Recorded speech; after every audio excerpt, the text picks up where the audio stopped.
Bienvenue à tous et à toutes, heureux de vous retrouver aujourd'hui encore pour ce 10e épisode qui aborde la 10e règle d'or relative aux 20 règles d'or pour lutter contre les explosions des bouteilles de gaz.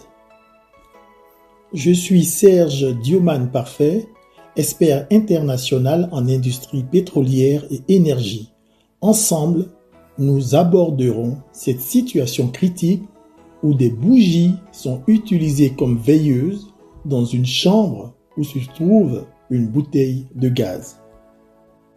Concernant les bouteilles de gaz, en effet, il est impératif d'éviter l'installation dans une pièce commune où il y a beaucoup de personnes ou dans une chambre tout simplement.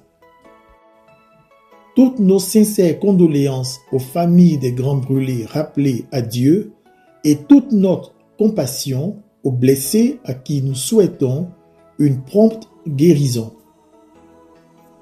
Nous saluons et évoquons donc ici la mémoire des personnes disparues, car nous avons un objectif: zéro explosion de bouteilles de gaz.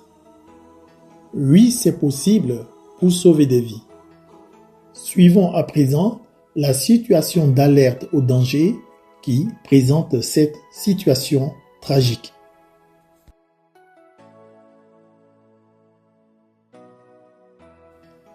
Dans la nuit du mardi 13 janvier 2026, constatant que la bougie qui servait de veilleuse était presque consumée, Sophie, la mère de famille, alla donc chercher une autre bougie à une boutique située dans le quartier, afin de ne pas laisser ses 3 fillettes dans l'obscurité. Sur le chemin du retour, des cris de détresse lui parviennent de sa baraque en feu. L'explosion d'une bouteille de gaz présente dans l'habitation coûtera ainsi la vie aux 3 fillettes.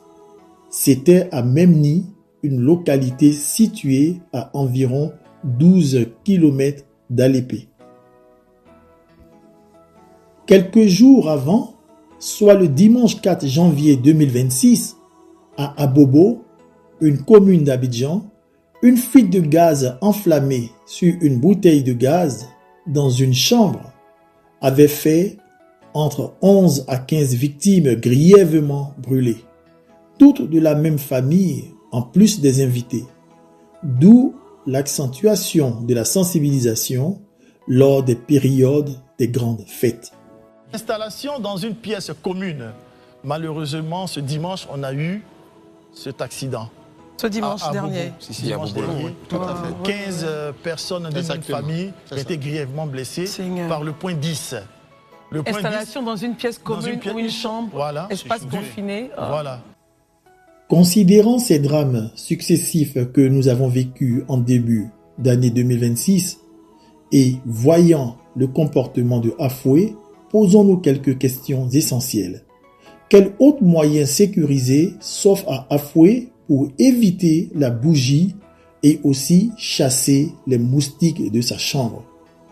Existe-t-il en vente des détecteurs de gaz butane à disposer dans les pièces où se trouvent nos bouteilles de gaz à l'effet de nous alerter en cas de fuite? Y aurait-il en vente un dispositif capable de couper automatiquement le gaz fuyant d'une bouteille? Que faire si le feu issu de la bouteille de gaz dans la chambre est encore à un stade maîtrisable? Vu la très faible concentration qu'il faut entre 1,9% et 8,4% de gaz butane dans l'air pour générer un feu, selon la 4e condition du carré du feu évoquée dans l'épisode 8 des règles d'or, l'on notera alors que le butane est très inflammable, même à petite dose dans un espace ouvert ou clos. Or, une chambre est en l'occurrence un espace clos et confiné, un lieu donc propice à l'accumulation de gaz butane en cas de fuite, une situation allant de facto dans le sens à créer un carré du feu et donc une explosion de bouteilles de gaz.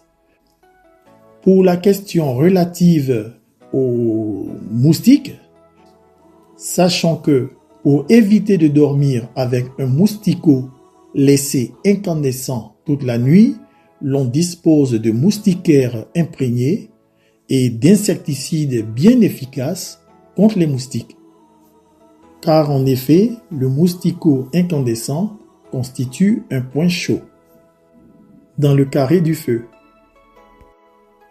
Si l'on est réveillé par une odeur de gaz en pleine nuit, ne surtout pas allumer de lumière, mais aérer immédiatement la chambre et éteindre les bougies et autres lampes tempêtes, les mégots de cigarettes, le téléphone, etc.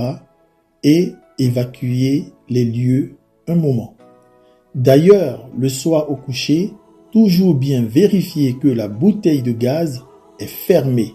Si elle se trouve dans la chambre, c'est qu'il ne faut pas, mais on ne sait jamais, il faut toujours vérifier qu'elle est fermée. Et de préférence, utiliser des ampoules LED moins chauffantes comparées aux ampoules à filaments chauffants.